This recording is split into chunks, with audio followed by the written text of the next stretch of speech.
Add excitement to your holidays with Ohio Lottery Holiday Scratch-Offs, including $1 holiday cash and $5 holiday lucky times 10, or Holiday Bonus Millions with a 200 times multiplier and a $2 million top prize. Plus, enjoy second chance drawings where you can win 10 times, 100 times, or 1,000 times the price of your ticket. Scratch-offs make the perfect gift, and best of all, there's no wrapping required. Lottery players are subject to Ohio laws and commission regulations. Play responsibly.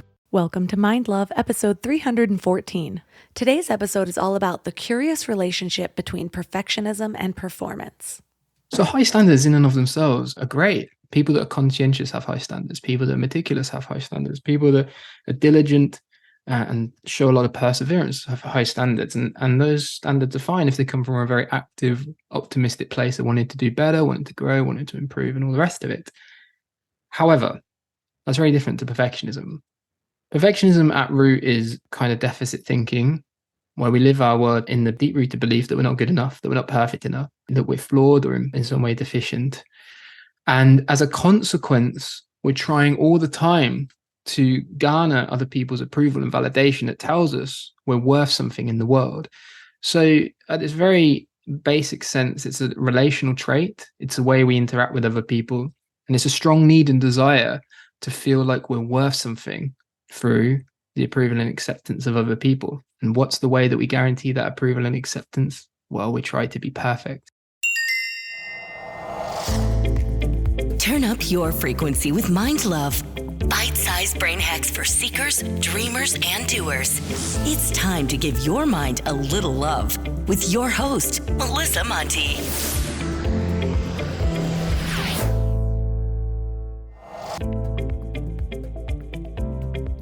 If this is your first time giving your mind a little love, don't forget to hit the subscribe button. Mind love is a habit, and the more you give your mind that love and intention, the better you'll feel about yourself and your life. Plus, it's really a win-win because more subscribers means Mind Love attracts even more amazing guests to bring you their wisdom. So don't forget to subscribe. Have you ever found yourself paralyzed by the endless pursuit of perfection? You know that feeling when you're stuck in a loop of just endless tweaking, never really satisfied, never quite ready to hit publish or send? I get it because I've been there. For years, I let perfect be the enemy of the good. I'd scroll through social media or browse websites and see people putting out products and content that, in my eyes, were far from perfect. And it would irk me. I'd almost feel this mild anger bubbling up, masked by judgmental thoughts like, how could they not be embarrassed by this? But if I'm being brutally honest, those thoughts were just a smokescreen. What I was really thinking was, why can't I manage to do this if they feel comfortable putting this out there? It was a self-imposed roadblock, a barricade built by my own perfectionism. Well, fast forward to today, and while I still have a little perfectionistic streak, it usually doesn't hold me hostage. I've learned to trust that my inspiration is a sign that my knowledge and resources are needed. And here's the kicker. The moment I let go of my need for everything to be just so, my creations actually got better. Way better. Now you might be thinking, well, that's great for you, Melissa, but what does that mean for me? Well, here's the thing. We all have something valuable to offer the world. But if we're held back by this illusion of perfection, we're not just robbing ourselves of potential success, we're also robbing the world of our unique gifts. And the irony is, studies show that perfectionism often does decrease our performance. So if we know that, then why are we still fooling ourselves? What if the key to unlocking our best work is in letting go of perfection? What if embracing the beautifully flawed process of creation could lead you to create things you didn't even know you could? If you Google perfectionism, they call it a personality trait. And whenever I hear something that holds us back called a personality trait, I've become used to challenging it. I was just listening to Ram Dass the other day, talking about how everything that we think is real is just a pattern of energy. Earth is just a pattern of energy. You are just a pattern of energy. Your personality that you hold so dear, yep, another pattern of energy. It's sort of a series of habituated behaviors and ways of being that you've justified and argued for until they've become so ingrained that you actually identify with them. Well, the thing about energy patterns is that we can disrupt them if we want to.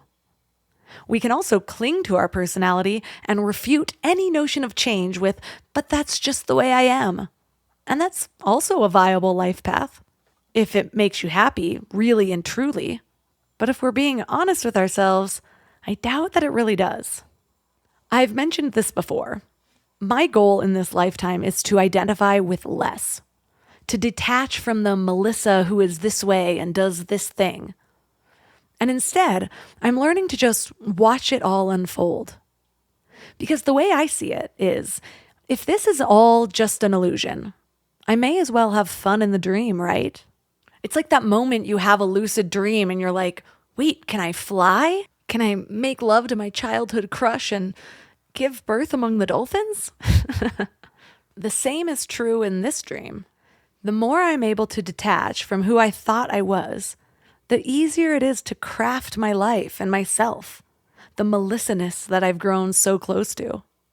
I used to identify as a perfectionist, but now I just see it as one of my patterns. Or as Ram Dass would say, one of my neuroses. The way I used to try to change parts of myself was to reject those parts. But what I found is that the more I would resist or reject parts of myself, the stronger those impulses would become. Maybe it's because in resisting, I'm also focusing on this one thing all the time, so I'm giving it power. Ram Dass says he invites his neuroses in for tea. Oh, anxiety, I haven't seen you in a while. Come in for tea. And in the acceptance, he found that it doesn't stay as long. He's able to experience it without the identification. That's what I'm playing with my perfectionism. Oh, hey, there you are, perfectionism. We've hung out for about an hour. I don't feel any better. I don't feel any better about my results, so maybe it's time for you to go. I'm clearly in a Ram Dass rabbit hole right now. I've listened to probably 100 hours of his lectures, and I'm finding it really helpful. But today we're not talking about Ram Dass. We're talking about the curious relationship between perfectionism and performance. Our guest is Tom Curran. He's a professor of psychology at the London School of Economics and author of a landmark study that the BBC hailed as the first to compare perfectionism across generations. His TED Talk on perfectionism has received more than 3 million views. 3 key things we will learn are the roles that both genetics and society play in perfectionism, the 3 types of perfectionism, one of which is very surprising, and the damage that perfectionism really does, and how to begin to undo it. Before we go deep today, I want to give you a little gift, and I want to give it to you every single day. It's called the Morning Mind Love.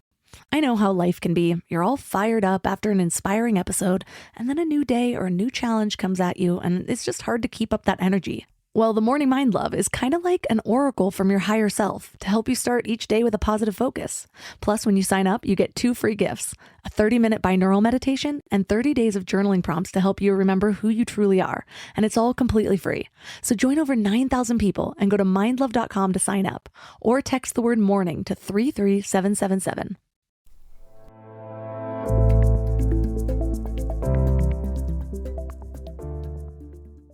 And now let's welcome Thomas Curran to the show. Thank you for having me. I love this book on perfectionism because it's one of those things that I am constantly reminding myself about. My husband and I we both have our own businesses, and it's funny, sometimes we'll see things online or I'll even buy something and I'm like, it's so interesting that this is doing so well when it looks like this or whatever. And he's like, yeah, we're the psychos that want to make everything perfect before we put it out. It's not the best way to be. And so it was about time again in my life that I revisit this topic because it just sneaks up on me. But one of the things you talk about is how we wear perfectionism kind of like a badge of honor, but it's a completely irrational way to think. So tell me more about that. Yeah, so in popular culture, perfectionism has become our favorite flaw. We kind of understand that there's some baggage involved, lots of self-sacrifice and pushing ourselves well beyond comfort to secure excessively high goals. But on the other hand, it's seen as something that we possibly can't really get on in this world without. So I constantly hear this a lot about perfectionism being something that's celebrated or desirable. And what the book is really about is trying to unpack that a little bit and get into the weeds of what perfectionism actually is and how it actually impacts us. Because the starting point of perfectionism is really rooted in deficit, a sense that I'm not perfect enough, I'm not good enough. And that all of this excessive striving and wanting to be perfect really comes from a place of trying to hide and conceal. And if we start there with perfectionism, then that popular conventional wisdom tends really not to play out. And you see perfectionistic people struggle with their mental health and also find it more difficult to perform. So really the book was trying to shine a light on those two facts and trying to get us to take a fresh look at perfection. What's your connection to perfectionism? What originally inspired your research to go down the perfectionism rabbit hole? I myself am a perfectionist. I have been for many, many years. I was always an anxious kid, but I think growing up into a very competitive working environment, going through a very competitive schooling and education exacerbated those perfectionistic tendencies. And when I was younger, that really got on top of me. I started to put too much pressure on myself, burning out and experiencing quite a few negative mental health problems. So I really became fascinated with perfectionism once I was brought to the realization that actually perfectionism, far from helping me, was actually the thing that was creating a lot of the problems. And that was a kind of turning point in I suppose in my professional life, but also my personal life. It made me think, oh, actually, what we're told to do, how we're told to strive, and what we're told to sacrifice, are things that are making us ill and are things that are holding us back. I used to think perfectionism was the one thing that was holding me up in the world when everything seemed to be collapsing. And I was so reluctant to let go of it. But when I did, I found myself happier, more contented, living in the moment. And importantly, really interestingly, that's when my career started to take off too, because I was coming to work rejuvenated, vitalized, and thinking a lot clearer.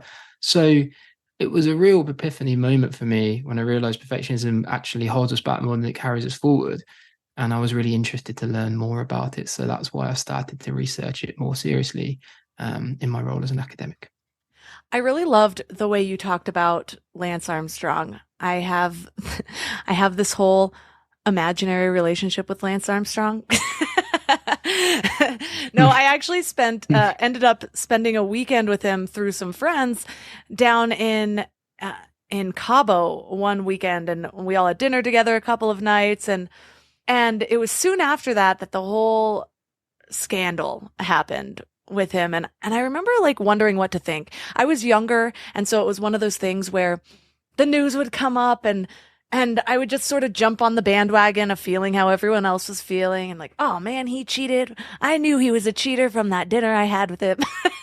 But then I sat with it and I started to really reflect on my own life. And there was a time where I was prescribed Adderall for ADHD, something that I would never take again.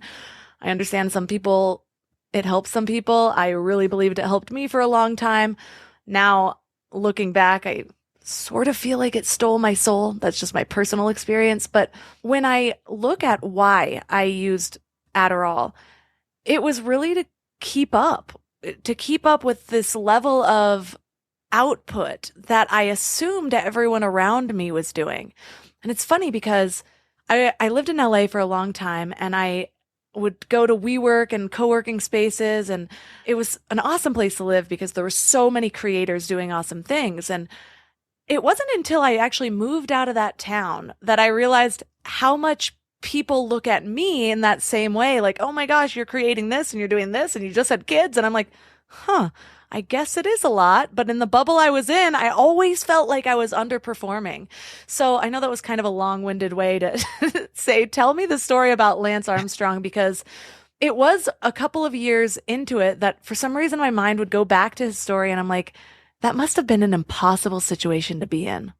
Yeah, I really like the Lance Armstrong example because I'm very empathetic towards Lance in a sense that we often, in this culture, very individualistic culture, we want people to blame. If something's gone wrong, somebody or something has to be to blame. And what we're less good at is explaining why it was that those things happened. And what I really liked about Lance's interview with Oprah Winfrey was that he got an opportunity to do that, to explain himself. And the thing that really caught my attention was his justification, which was that, well, the only reason I did this was because if I didn't, then I wouldn't be anywhere near the top. Everybody else was doping, so I needed to dope too. And that was a really powerful moment, because I think that says something about a broader society too. I think living inside a culture, we are so immersed, consumed, and surrounded by its absurdities that we scarcely recognize them as absurdities at all. And when everybody around you is frantically racing to the top, when the answer to that question is of what you're up to in these metropolitan bubbles is invariably, oh, I'm so busy. Well, this is what's happening right now. It's an arms race for excellence, to excel, to be better, to do more, to be perfect. And we're living inside that culture. And when we are living inside that culture, we can't escape it. And so, of course, even though it sounds irrational to shoot for perfection, inside the culture right now, where everyone and all around us is trying to be perfect, then that desire, that need seems decidedly rational and desirable. So that's why I think the Lance Armstrong, I showcase that example in the book to try to give, I guess, color and life to a very real phenomenon, which is essentially that we are hardwired to follow the herd. And I think that's one of the reasons why we're seeing widespread perfectionism right now. You say that perfectionism is so much more than high standards. So what is it then?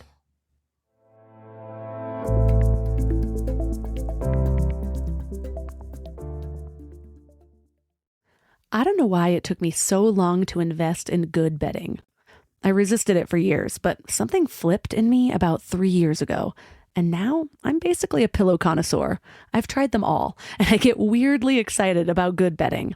Because here's the thing, we spend a third of our lives in bed, and the quality of that time affects literally everything else, which is why I'm so excited to tell you about my latest obsession, Lagoon Sleep Pillows. What sets them apart is their matching system. You take a quick 2-minute quiz about your sleep style and your preferences, and then they match you with your perfect pillow. I was matched with their Otter pillow, and I am so impressed. Lately, I've just needed more support, and this seems to cradle me in all the right places. I'm also low-key obsessed with their travel pillow, which I use for way more than just travel. I actually hug it, use it as leg support, and of course, take it on trips with me. Well, the secret is in their adjustable fill. You can add or remove it to get that perfect alignment for your spine.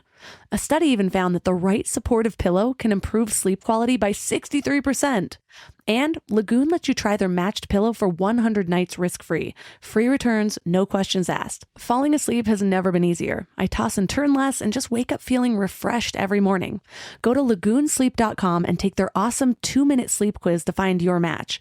Use the code MIND for 15% off your first purchase. You know what's funny? We spend so much time feeding our minds, reading books, listening to podcasts, learning new things, but then we grab whatever's convenient to feed our bodies. And I get it. Life is busy, and sometimes a drive-through feels like the only option. But that's why I take Field of Greens. It's a greens powder made with whole organic fruits and vegetables. No extracts, no lab-made stuff, and just 1 scoop a day gives you simple, real nutrition. Field of Greens feeds your body with fruits and vegetables medically chosen to support your heart, vital organs, and immune system. And let me tell you something. Since I started taking it, I've noticed these little changes that show me how nutrient depleted I must have been before. Like the ridges in my nails, gone. My sleep, so much better. And my stomach just feels happy. You know that dreaded afternoon crash that has you reaching for more coffee or sugary snacks? Well, that's not happening for me anymore. When your body is actually nourished, it runs so much better. I've tried other greens powders before, but Field of Greens is genuinely different. The quality is next level, and you can taste it. It's become my go-to, especially on those days when my eating isn't exactly Instagram worthy, because we all have those days, right? And here's the thing. They are so confident that you'll love it too, that they offer a 100% money-back guarantee. That's how much they believe in their product. So I got you 15% off your first order and free rush shipping. Visit fieldofgreens.com and use promo code MINDLOVE. That's promo code MINDLOVE at fieldofgreens.com. fieldofgreens.com.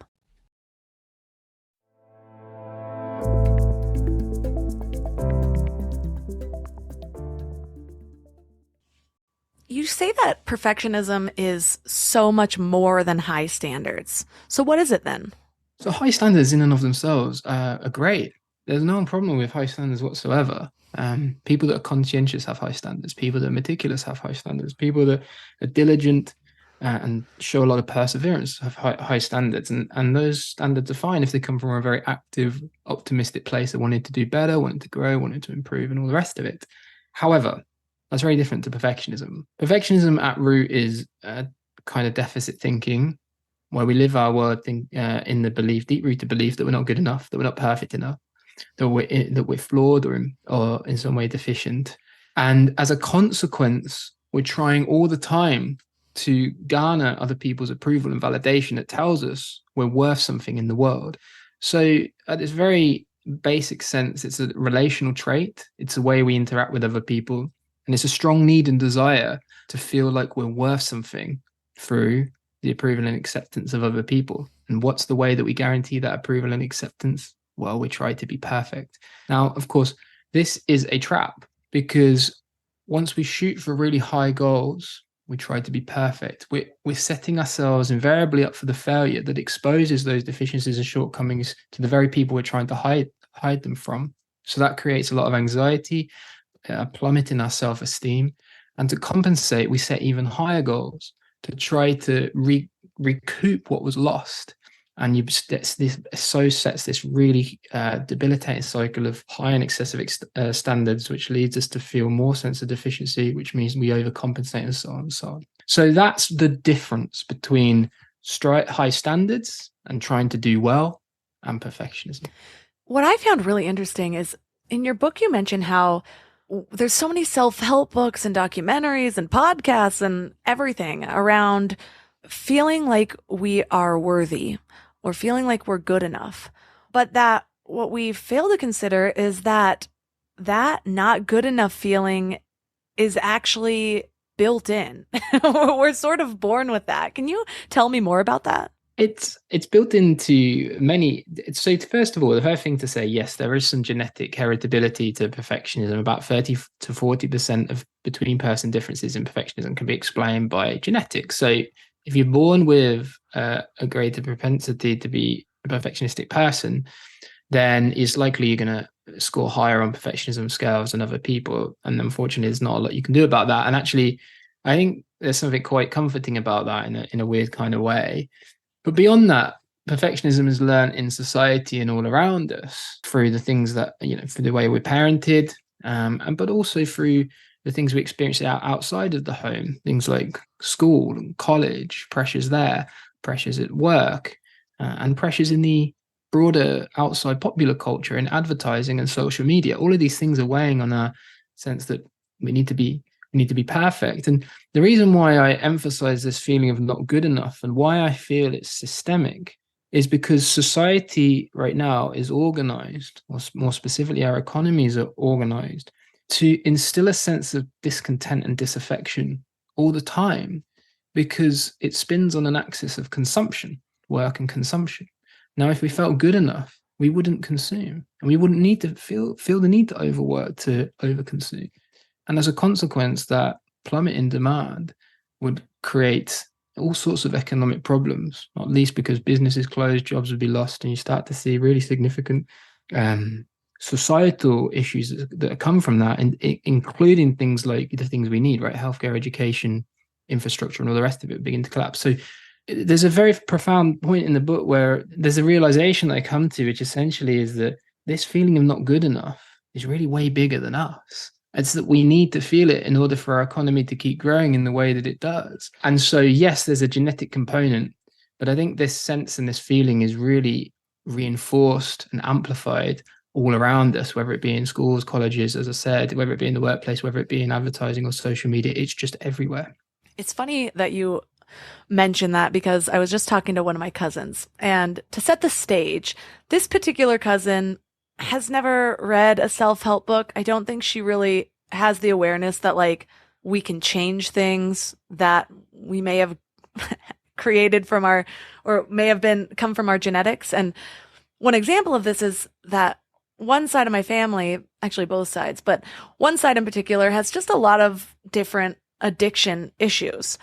And it's all different things. And so we were talking and she was saying, I wish that I would have really known about this before I had kids. Like, our family has so many addiction issues, blah, blah, blah. And I'm like, I've healed like 8 addictions. I feel like there's a lot of things you can do. We just need to know what we're up against. And I was like, well, what are you dealing with? And she was talking about her spending issues. And she's like, me and this cousin all have spending issues. And I'm like, is that innate within us? Or is it that we are up against billions of dollars and the most genius minds in marketing to figure out how to make us feel as though we need that product to be complete? I'm like, it's the same thing with social media. That's kind of like saying, well, I'm always on Facebook because our family has addiction issues. And I'm like, well, there are people that don't have any addiction issues running in their family that are very addicted to social media because of all of the tiny things that are built into the social media apps that may trigger our dopamine circuit system and make us feel as though we're addicted. So it's so important to know. I think so many people internalize it as almost this weakness of their own, when I think it's so important to really realize that, like, yes, we've got these issues with addiction, or yes, we have these issues with not feeling worthy, but is that an inherent flaw within us, or is somebody hijacking our natural systems? I mean, my book is very clear that this is certainly a societal issue that we must wrestle with, because the work that I do shows very clearly that this isn't like a problem for certain people.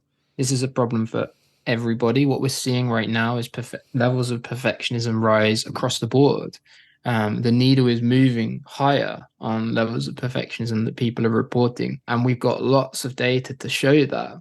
And that tells us that something's not going wrong within ourselves, but rather something that's going wrong with society, that there are expectations out there that are too high, unrealistic, and they're being interpreted as perfectionistic expectations. And people are increasingly turning to perfectionism to try to kind of cope in that kind of culture. So for me, when we talk about solutions, we need to be talking about how we can create societies that don't focus all of their attention on people's abilities to consume and overwork, to grow the economy. That actually, that isn't just an important goal for environmental sustainability. It's also an important goal for us too, to solve the growth problem and try to work out how we can live more contentedly inside economies that aren't growing all the time, and that allow people to live fulfilling, purposeful lives that isn't just all about work and consumption, that there's something more to life in terms of time with community, times with our families, and that those things are okay to do, that we value them, and provide an economy that allows us to do them without, compromising the bottom line or feeling guilty about it or whatever. So I think our challenge really is to try to work out how we can live in it, because we live in an era of abundance, right? Like, we solved the scarcity problem many, many years ago. It's no longer a growth problem in my mind. It's a distribution problem, and how we organize society to allow us to flourish. For me, that's where my thinking has started to move towards, because it's no doubt in my mind that a lot of those feelings of inefficiency, deficit, feelings of not being good enough, not being perfect enough, are really coming from societal forces that are pushing us in that direction. And so, yes, we can work on ourselves, and we should work on ourselves, absolutely. But there is also, I think, a collective responsibility to deal with this too. For me, the first step is always awareness. Once I actually identify that something might be problematic, it's like, even if I'm not fully ready to start fixing it, there's like something in my brain that will nag at me until I start to make some progress. But I have always known that I have perfectionistic tendencies. I know people who don't see perfectionism in themselves. However, you talked about Paul and Gord's multidimensional model of perfection. And there's basically three types of perfectionism. That sentence sounds weird. Three types of perfectionisms, well, that you can be. And this was kind of an aha moment for me because I immediately saw certain people that I know don't believe they are perfectionists in these other categories of perfectionism. So can you tell me about those categories? Yeah, sure. And it's really important before we begin this to recognize that perfection is a spectrum. So, there's no non-perfectionists and perfectionists. I don't think about it like that in the work we do. What we think about it like is that some people are higher up on the spectrum, some people are lower down on the spectrum, and most of us are more or less in the middle. And that's a really useful way to think about perfectionism because it also means we can measure if it's changing over time, which is a really useful metric too. But perfectionism at root, in its broadest sense, should be thought of as a spectrum. Now, there are three different types of perfectionism that we can measure on those spectrums. The first is self-oriented perfectionism. That's, I guess, what most people think about when they think about perfectionism. Overstriver, overworker, trying to meet excessively high goals and very critical of themselves and haven't met those goals.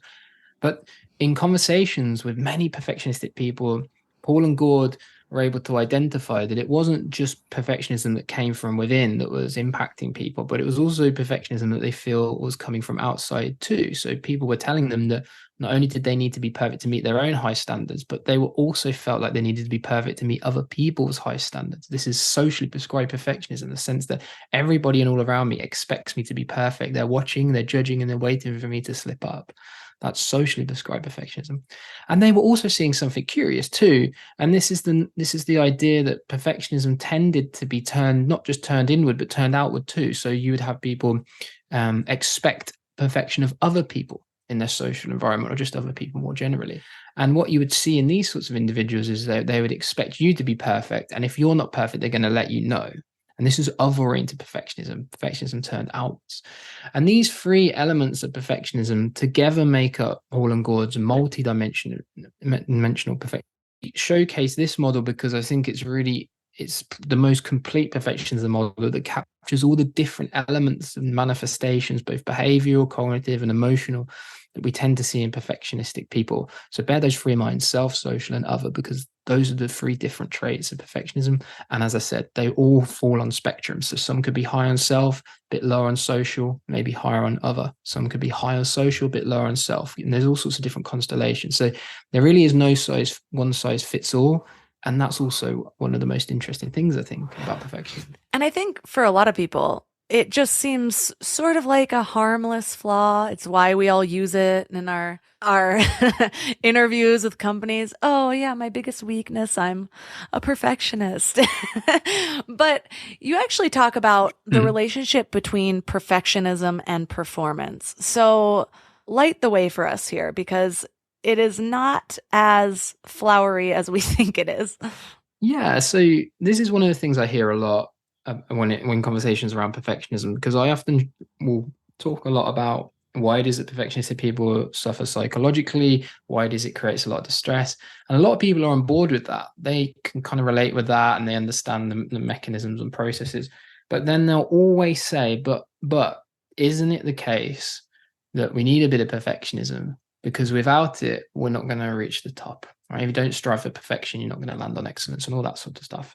And this is the really interesting thing, because you'd think that there would be a link between perfectionism and performance, given how much work perfectionistic people put in, how much time on task they do. But actually, when you look at the data, the relationships are really weak to non-existent. And that's curious. It's very perplexing. So what explains that paradox? Well, there are two reasons. The first is perfectionistic people work really hard. Yes, they do. But it's unsustainably hard. They push themselves into a zone of decline and inverse returns to their effort. They find they're getting more ineffective. They're becoming more cynical about the work. They're exhausted all the time, and they end up burning out. We see very strong relationships between perfectionism and burnout. But there's a second reason perfectionists find it difficult to perform, which is, I think, even more interesting. And that's that perfectionists tend to struggle when things start to get challenging. So we've done a lot of research in the lab looking at how perfectionists respond to challenge and failure. And we typically use going back to cycling, we typically use the conduit of sport, because sport is a really interesting microcosm of broader competitive in society. So we get people in the lab, we get them to do a cycling task. We say, based on your fitness, you should comfortably cover X amount of distance in X amount of time. And we tell them, away you go. Should be comfortable for you based on your fitness. So they try really, really hard to meet the task. And then at the end, we tell them that unfortunately, no matter how well they did, they failed. And then we say, but don't worry, you can have another go. And something really interesting happens.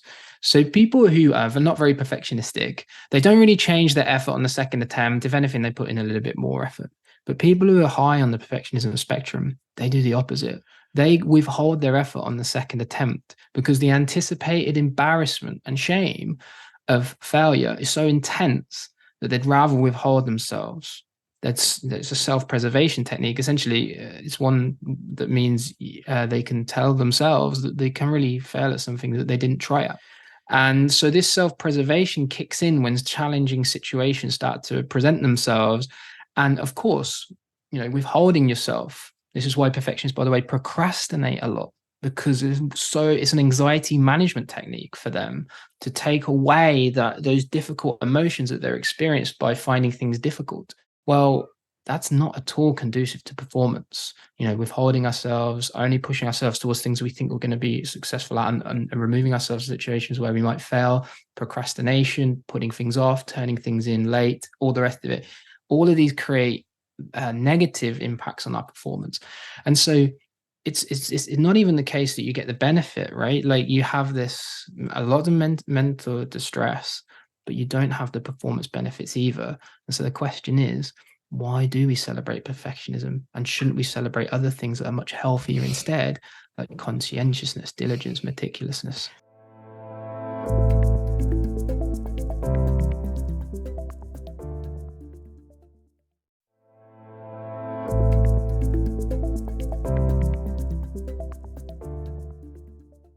That reminds me of the research on growth mindset versus fixed mindsets, which is something that has been very top of mind since having children, because I'm just trying to make sure I am being the perfect parent. It sneaks in all the roles, doesn't it? But yeah, I just learning about how, example, my toddler is extremely intelligent. It blows my mind. He speaks like a 4-year-old and he's a 2-year-old. And so everyone's always telling him, oh my goodness, you're so smart. You're so smart. And I cringe a little bit each time. And I even accidentally say it because it's just difficult not to. But I know how I was. And people were the same way with me when I was a child, where they would praise me for being smart or always getting something so easily. But then when it came to something where I'm like, oh, this is challenging, I'm not used to this, I didn't want to lose my reputation of being the person who could always figure things out. And so I would just shy away or I would cheat. And so I don't want that same thing to happen to my child. And so I'm trying to step back and I'll interject and be like, oh yeah, very smart, because you always try again when you fail and you always get back up. And I try to praise him for his effort or for trying or for being bold or being willing or for being curious rather than just being smart. But it's kind of difficult to be the only one in a room full of people trying to speak over them. No, let me praise him a different way. And then I stop and I'm like, am I just trying to Is perfectionism just leaking into my own parenting strategies right now? He'll probably be fine. Well, you've reminded me of Winnicott's famous saying, perfect mother or the imperfect mother, or the imperfect parent. This was way back in the 50s and 60s, talking the impossible standards that mothers were held to in terms of raising their children. And he said, well, this is not optimal for the mother because it creates obviously a lot of self-imposed pressure and worry, but it's also not optimal for the children too, because if they're not exposed to imperfections and challenge and difficulties, then that's going to create problems later on in terms of being resilient to those challenges and setbacks and failures and all the rest of it. The world is a very, at the moment, quite chaotic place, and it's going to present us with a lot of setbacks all the time. In fact, failure is part and parcel of life. I mean, 250 odd cyclists start out on this Tour de France, only one's going to win, right? Most people are going to fail, and we're going to fail time and time again. And I think it's so important for parents out there to realize, actually, there is no one perfect way to do it. And actually, like a little bit of imperfection in there is no bad thing. And trying to do our best, i.e., taking a growth mindset, like you just mentioned, into that activity, and applying those rules to ourselves just as much as to our children, by the way, is such a healthy way to think about parenting and to approach issues of setback and challenge, because it's absolutely the case that the most important thing is that, you know, you put yourself out there, you tried something, and okay, it didn't quite work out, but that's okay. You know, there's always next time, and what can we learn? And those are the most important lessons for young people, rather than, oh, look how great you are, or look at what a fantastically high grade you got, and focusing attention on the outcomes, which, you know, aren't controllable a lot of the time. So I think that's really important. So if perfectionism isn't healthy and it's not making us any more successful, why does it feel like perfectionism is more widespread than ever? Is it all just societal pressure? Absolutely. I think it goes back to the Lance Armstrong example. If everybody and all around us is trying to be perfect, then of course it's going to seem rational and desirable that we're going to try to be perfect too. And I think social media has a lot to answer for in this respect. It certainly has amplified those expectations and those pressures. And it's put on a pedestal, you know, unicorn achievers, you know, people who have made it to the very top of, I don't know, the arts or music or business or sports or whatever it might be. And it shows people that that's the level you should be aiming for. That's the outcome that you should be expecting. And of course, this is completely unrealistic. You know, Nassim Taleb did a recent experiment and showed that people who make it to the very top of their respective professions are 6 Sigma individuals. That's to say that you only have one of them per 1.4 million people. It is so unlikely that the average person is going to make it to those levels that we see projected at us all the time. And yet we think that we have a shot. I think we should look at this more philosophically and recognize that most of us, about 70% of us to be exact, are going to fall somewhere around the average of whatever we do. And there really shouldn't be any shame in being average. It's okay. If we apply ourselves and our talents and abilities and efforts get us to the top, that's great. That's amazing. Well done. You should just celebrate, enjoy that, take that in. But if they don't, it's also okay that we tried, that we put the effort in. And that actually what's more important is that we find purpose and meaning in those activities rather than trying so hard to make it to the top. So I think we live in a society that just celebrates the outliers and the remarkable achievements and doesn't allow us to experience the joy and actually the beauty of the ordinary, the average. And I think there's a counterculture movement for sure. I see this starting to grow on social media, where we are sort of celebrating the everyday, which is really healthy, but we do have a long way to go. I just had like a flashback of my whole life and my different thought processes, because I am settling into a completely different space than I've ever lived in since having kids. And I think a big part of it is understanding the sacredness of now and really being able to have like a flashlight on how distracted I've always been in the name of productivity. And so I've had my own business since 2017. Before that, I still had my own business. I also worked for startups. And so I've always been working remotely and on the go and trying to be a good employee and all the things. And so answering emails as soon as I get them and trying to be productive when I'm like sitting on the couch watching something, also creating a post in social media or whatever it is. And now that I have children, I don't want them to see me on my phone all the time. Even if my child is playing on his own in the corner and I want to foster that solo playtime, I don't want him to glance over and see mom just on her phone. I'd rather have him see me reading or doing anything else or like making dinner. And so I've just been hyper aware of this, and also hyper aware of how fast this time really goes, how to savor every moment, all those things. And so it's brought me to this place where I'm reevaluating what I actually want in life, what I thought success looked like, where it used to look like maybe all of these outward things, the size of a house, the style of my clothes. Now I live in the mountains. I have nice clothes in my closet and I always end up just putting on my most comfortable leggings.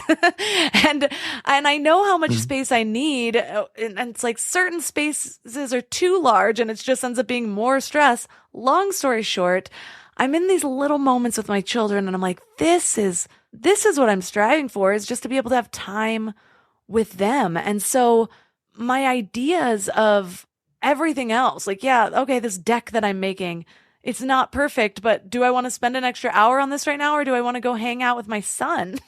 Like, I'm having these moments where it's actually been easier to let go of my perfectionism since becoming a mother than ever before, because there's this little guy looking up at me with his big brown eyes and I'm like, oh yeah, of course this is more important.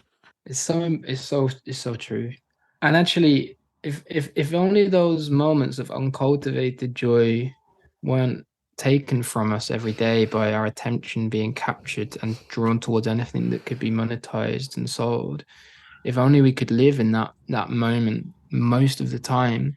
If you look at children are a great example of this. They just you look at them in awe because they just live with all of themselves and all of their feelings, and they're just so happy and excited to be alive, to be existing. It's this kind of unbridled, spontaneous joy that, as adults we peak at sometimes, when we spend time with our children, or when we're in nature and we feel intimately connected and at one with our surroundings, when we feel that kind of beautiful and spontaneous love for another human being for the first time. Those are moments of spontaneous joy where nothing else around us matters, but we are simply in that moment. We know we have access to those states and emotions and experiences, and we know the joy that comes from them. And by the way, these things are free. They don't cost anything, but they are the most enlivening experiences that you could possibly have. And if only we could find a way in our lives to experience more and more of that joy, that's to take ourselves out of what I've called the hologram and into the real world with all of our feelings and all of ourselves and all of our experiences.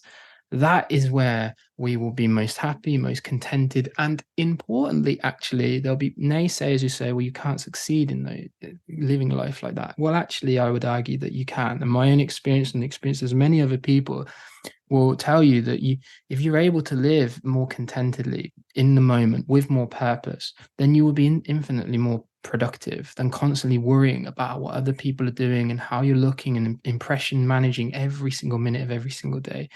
So, being in the moment, so important, not just for our health and happiness, crucial for those things, but is also will also have the added benefit. Is it just that we have to surround ourselves with true joy? Or is there a way? Because I know some people might be out there thinking, well, I've been trying to do that my whole life, and apparently I'm chasing the wrong things. And so, where do you recommend people start in order to embrace perfection with the idea of good enough? Well, the first thing to say is it's really tough because this is not something that's created equally. It's one thing to say to somebody like me, white middle class male, oh, just, accept yourself, live in the moment, try not to worry about what's happening around you.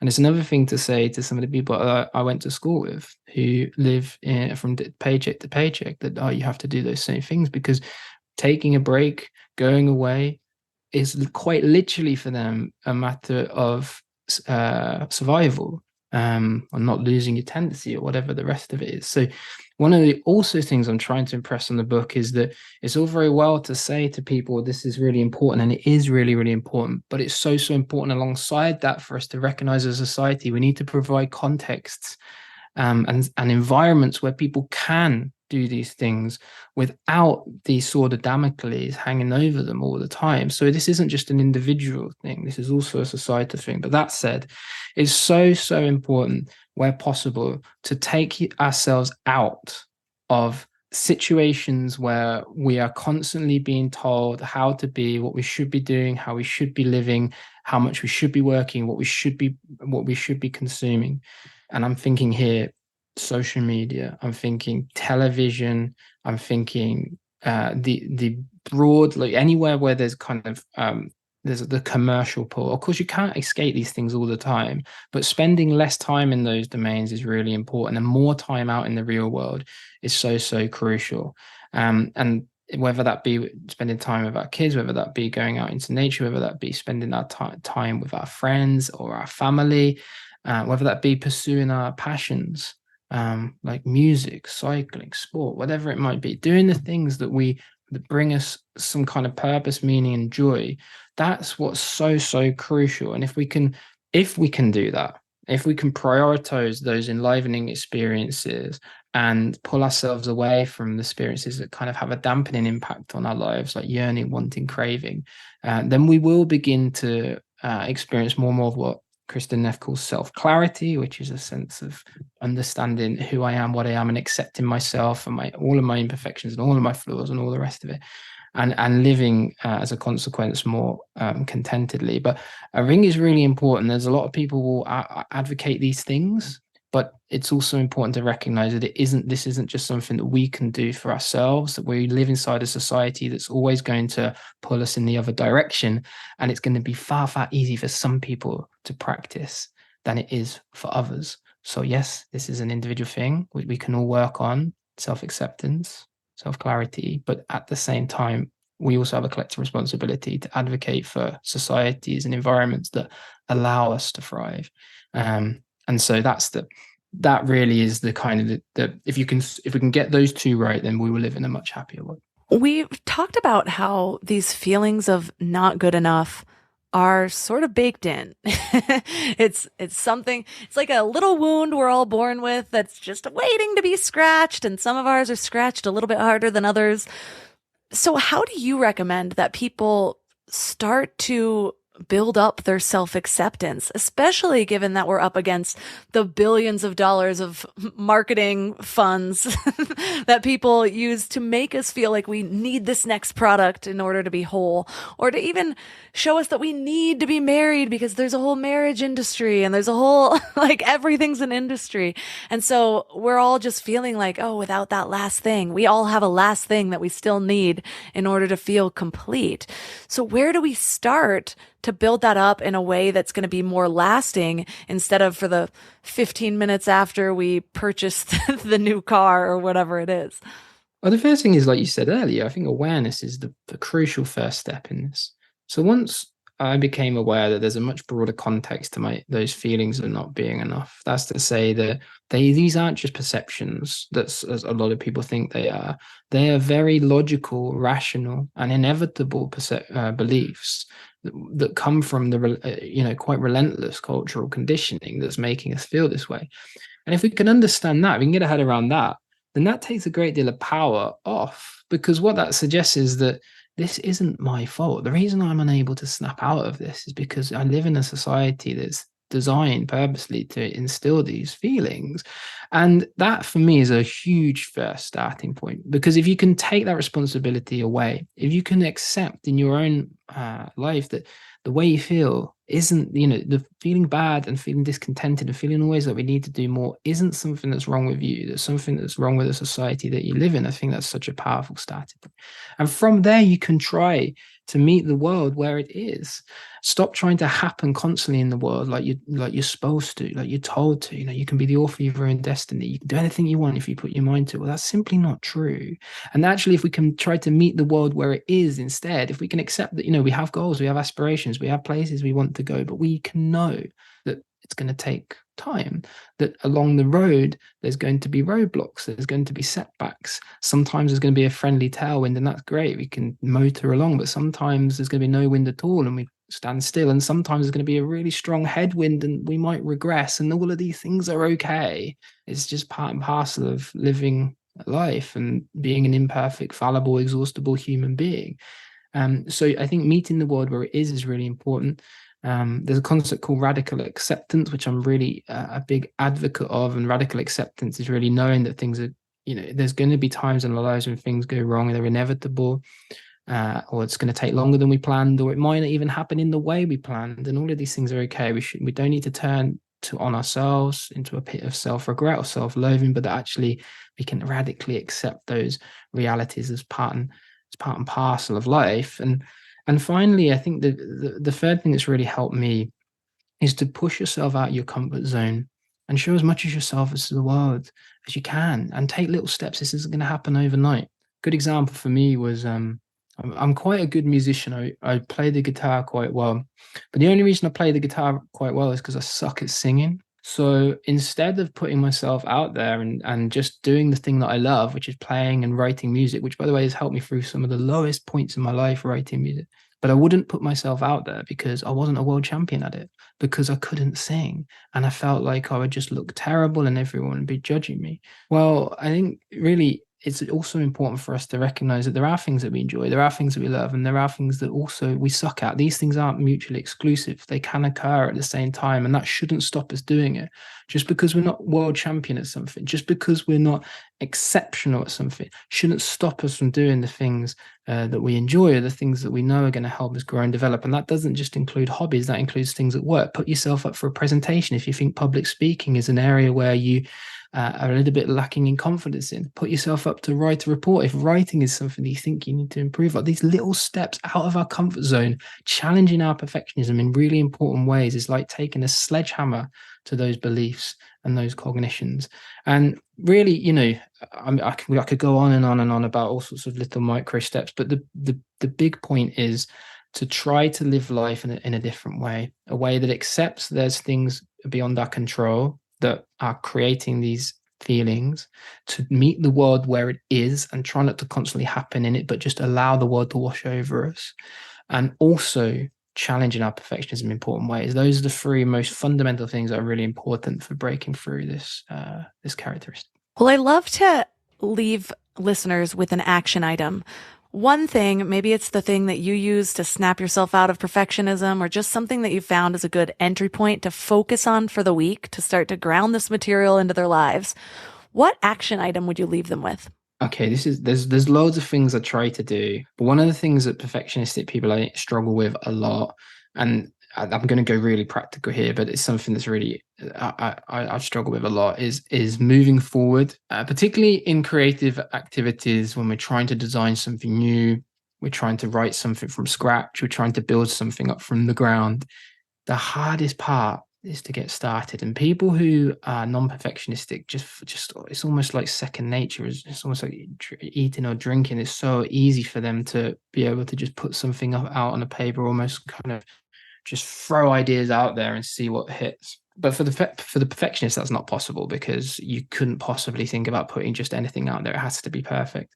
So the way that I tried to break through that is to give myself very, very short time frames in which to get off the ground in the big things that I'm doing.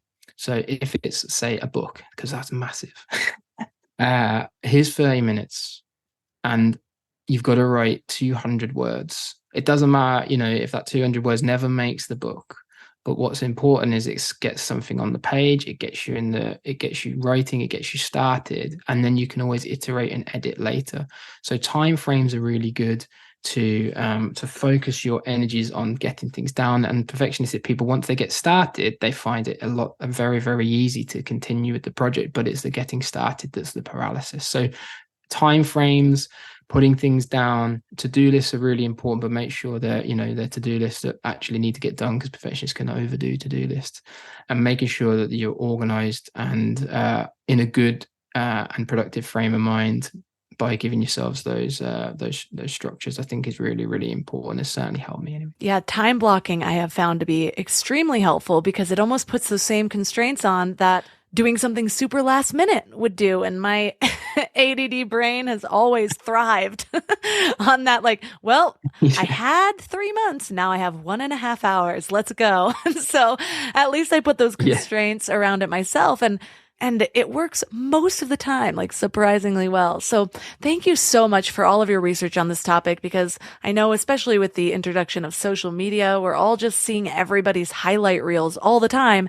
And it's hard not to feel like we're not enough, or it's hard not to try to compete with all of that and end up overtaking our lives, stealing our own joy in order to do so. So for listeners that are interested in learning more about you and your book, The Perfection Trap, where's the best place they can find you? Okay, so if you Google The Perfection Trap, you can find links to buy the book. My name is Thomas Curran, and you can find me at tomcurran.com. Tom spelled Thom, Curran spelled Curran, and I'm also on LinkedIn, Tom-Curran. So you can check me out on those websites and profiles.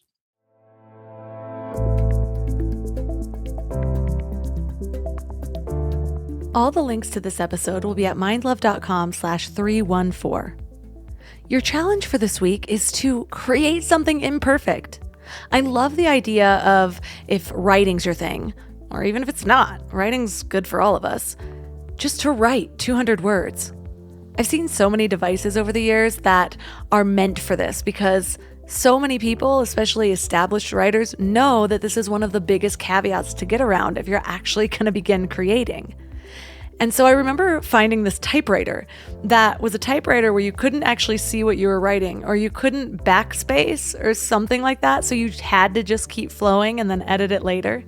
That's a little extreme for me. It almost gives me anxiety thinking about because of my perfectionism traits. But that is something that I've adopted when it comes to my writing, is that I save editing for a different process because my editing brain is different than my creative brain. So I'll try to just get it all out there, no matter how ridiculous it sounds, no matter how much I'm judging the content as I go. Well, if you have a different thing that you're passionate about, use that. Try to just create before you judge or fix it. Build something. Draw something. That's another thing that I have difficulty with. I'm like, just drawing in pen without an eraser? But there's power in this practice. Allow yourself to just create without judgment and see how it feels. Let me know how it goes. Reach out to me on Instagram at mindlovemelissa. If you want to bring more intention to all the areas of your life, check out the Mind Love membership. We have over a dozen masterclasses that help you to bring intention to specific areas of your life, like your morning routine, your night routine, building habits, productivity, purpose, desire, all the things. Plus, you get over 100 exclusive episodes of the Mind Love podcast, as well as dozens of meditations. So you can find out more at mindlove.com/membership. All of my sponsors are at mindlove.com/sponsors. And that's all for today. So thanks for giving your mind a little love today, and I'll see you next week. Thanks for tuning into Your Higher Frequency with Mind Love. Head to mindlove.com for a free gift to keep your vibes up until next week.